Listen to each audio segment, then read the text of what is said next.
My devotion for today is from 1 Corinthians 10:6. Now these things were our examples, to the intent we should not lust after evil things, as they also lusted. Bottom line, it is the Jews that set the standard of godly living for all. How they walked with God and how God used them help us to understand the nature of God, what He likes and does not like. And so, the Old Testament gives us good examples of why we should not lust after evil things. Don't think that what happened to God's people in the Old Testament does not apply to you. The Jews were the chosen people of God for a reason. God didn't replace them with any other group of people. That is because God is a covenant-keeping God and He is faithful to His word. Now, nothing is new under the sun. I mean, the way the Jews behaved towards God in the Old Testament were no different to the Corinthian church. Not to mention that the Corinthian believers were Gentiles. 1 Corinthians 10:23 says, all things are lawful for me, but all things are not expedient. All things are lawful for me, but all things edify not. This is Paul challenging a Corinthian saying, all things are lawful.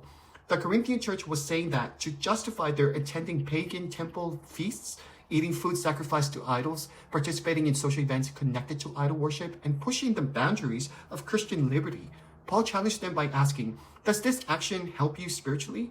Does it strengthen your walk with Christ? Does it keep you away from temptations? Does it help others grow? Does it strengthen the church? Does it avoid causing someone else to stumble? If not, then it is not truly lawful for you. Everything is permissible, but not everything is beneficial. Paul pointed out that those sacrifices are actually offered to demons, not to God. And you can't drink the cup of the Lord and the cup of demons.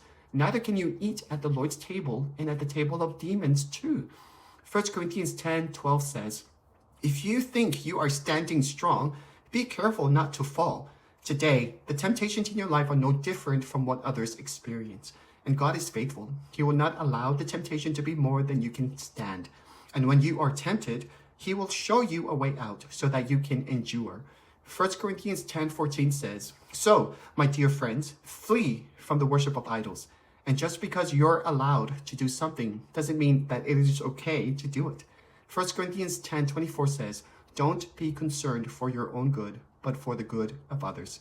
Go with God. Shalom.